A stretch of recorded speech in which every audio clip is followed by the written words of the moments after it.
Golfinhos, existem 3 tipos morfológicos, 3 possíveis formas para uma esponja.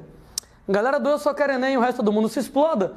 Não se preocupe com o nome de cada forma, mas com a ideia por trás disso, que é uma ideia bastante interessante. O tipo de questão que o Enem poderia colocar, né, botar você para pensar um pouquinho. Por que cada esponja é do jeito assim ou do jeito assado? Claro que a galera do vestibular tradicional te vira para decorar também o nome de cada uma das 3 formas. Esponjas podem ser, número 1, do tipo Ascon, sendo pessoas que as esponjas do tipo Ascon são as esponjas mais tradicionais, elas são tubulares de paredes retas. Então, moçada, desenhando aqui de maneira bem simplificada, ela é um tubinho aqui na parada. Aqui é a parede dela. Nós temos pessoas do lado de dentro, né, no átrio, na espongiocele, os flagelozinhos dos coanócitos aqui na parada. Até que não ficou tão feio assim meu desenho, só ficou horroroso. A gente, pessoas, tem lá que as esponjas do tipo Ascon, elas apresentam proporcionalmente poucos coanócitos. Estava comentando que quanto mais coanócitos você tiver, né, mais flagelos você tem, mais rápido circula a água na esponja, mais rápido entra água com comida, mais rápido sai água sem comida, para a nutrição ela ser mais deficiente. Comparado aos outros tipos de esponja, essa aqui é a pior delas. Por quê? Porque ela apresenta paredes retas, e com as paredes retas, elas apresentam proporcionalmente uma pequena superfície. Essa pequena superfície implica em pequena quantidade de coanócitos, apresenta numa circulação lenta de água e, com isso, uma nutrição dentre os tipos de esponja da pior que tem. Tanto é que essas esponjas, elas são pequenininhas, o máximo de algo em torno de uns 10 centímetros. Elas não conseguem crescer mais do que isso. Como é que eu poderia fazer para poder aumentar a superfície da esponja e melhorar o número de coanócitos? Alguém vai lá e argumenta assim: ora, Landim, a esponja, ela é pequenininha. Que tal você deixar ela mais comprida? Se você deixar ela mais comprida, no que eu deixei ela mais comprida, automaticamente nós teremos mais coanócitos, mais flagelos, certo? Concordo, mas tem um problema. Se você simplesmente aumentou o comprimento dela, aumenta a quantidade de coanócitos, mas também aumenta a quantidade de água que tem dentro dela para ela carregar. Eu queria dar um jeito de aumentar a quantidade de coanócitos sem aumentar a quantidade de água para carregar. Porque não adianta nada eu ter aumentado o comprimento do Ascon, que ele tem mais coanócitos, mais flagelos, mas tem mais água aqui dentro para carregar, dá elas por elas. Mais flagelos, mais água, dá no mesmo. Eu queria mais flagelos sem mais água. O que é que a natureza esperta ela fez? Que tal, ao invés de você ter paredes retas, você ter paredes onduladas? Ora, moçada, notem bem que quando você ondula a parede, a quantidade de água que tem na cavidade é a mesma. Porque o que aumentou desse lado na cavidade, diminuiu desse. Aumentou, diminuiu. Aumentou o átrio, diminuiu o átrio. Aumentou um tantinho, diminuiu um tantinho. Aumentou a quantidade de água para carregar, diminuiu a quantidade de água para carregar. Dá no mesmo. Sendo que entre a parede ser reta e a parede ser ondulada, o tamanho do átrio fica o mesmo, a quantidade de água para carregar fica a mesma, mas a superfície ondulada ela é muito maior. Ou seja, a natureza ondula a parede das esponjas. Esponjas do tipo Sicon, elas são tubulares, mas ao invés de terem paredes retas, elas têm paredes onduladas. Uma vez, gente, deixa eu ajeitar aqui o desenho, que elas apresentam paredezinhas onduladas. Ao invés delas apresentarem paredezinhas retas, a vantagem disso é aumentar a superfície, sem aumentar o volume. Então a gente tem uma superfície agora bem maior uma quantidade bem maior de flagelos para carregar a mesma quantidade de água. E com isso a nutrição da esponja melhora pra caramba, né? Então paredes onduladas. Continua sendo um tubinho, mas ela é um tubinho ondulado aqui na brincadeira.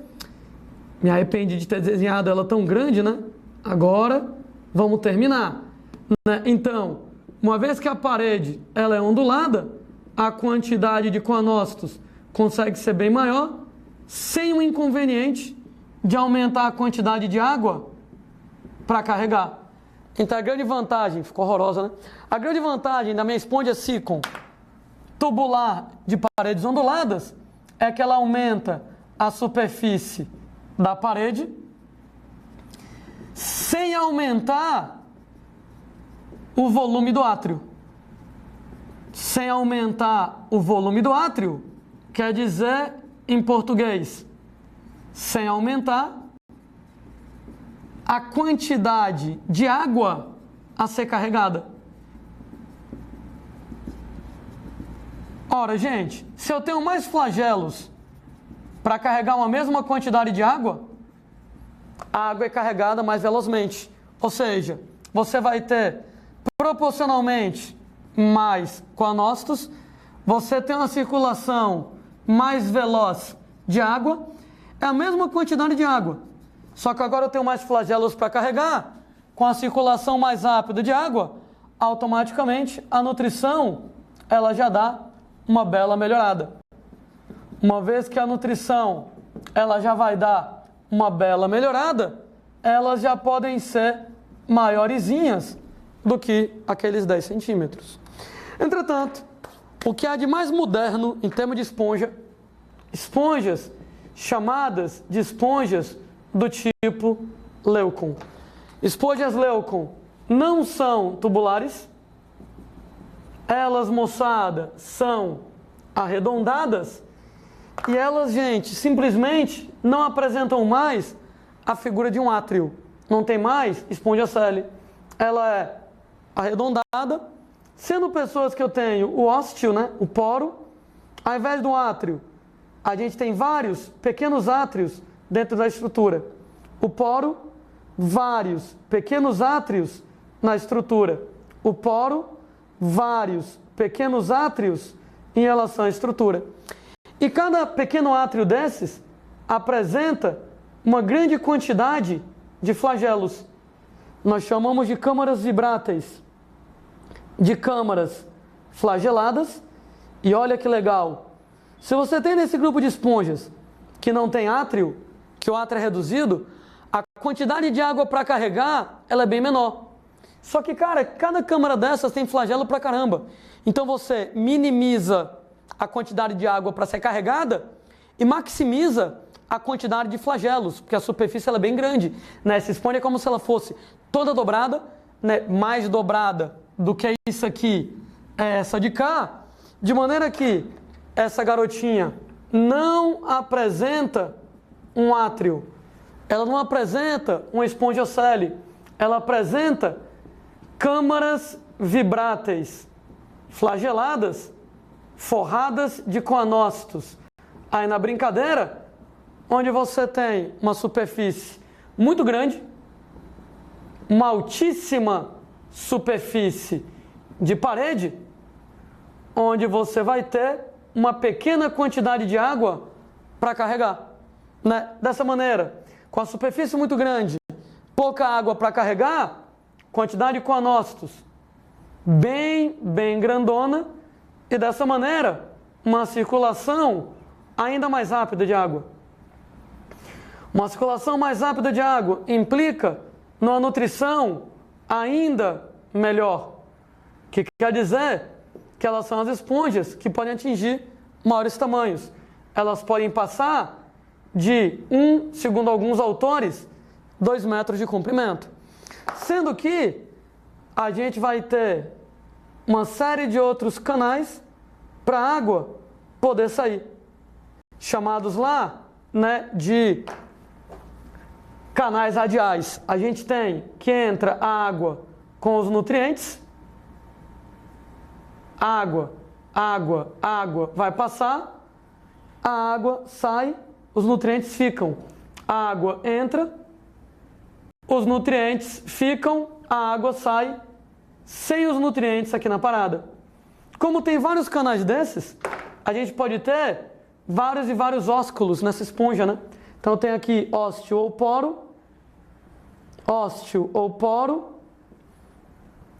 os ósteos ou poros conectados com as câmaras vibráteis, né? Conectados com os canais, e nesse caso, mesmo esquema. Entra água pelo poro ósseo, percorre as câmaras flageladas, a água vai bater nesses canais e o canal então acaba eliminando, né? Você não tem átrio, mas você vai ter, claro, vários ósseos, vários poros, e nesse caso vários ósculos, né? Lembrando que a sequência para passagem de água é poro, também chamado ósteo, átrio ou espongiocele e ósculo, que é por onde a água vai acabar saindo. Então, entra pelo poro, átrio, espongiocele, sai pelo ósculo. Nesse caso, entra em vários poros, percorre e sai por único ósculo. Entra em vários poros, percorre, mas vai sair num único ósculo aqui na jogada. Esse aqui é o único onde você tem várias vias de entrada e várias vias de saída, né? Além de você não ter o átrio, você vai ter lá vários e vários ósculos, onde você vai ter a saída de água. Nesse grupo de esponjas, leucon, as esponjas de melhor nutrição, ascon, as piores, cicon, as intermediárias, ascon, né? As melhores, cicon, as intermediárias, e as leucon, as melhores de todas em termos de nutrição.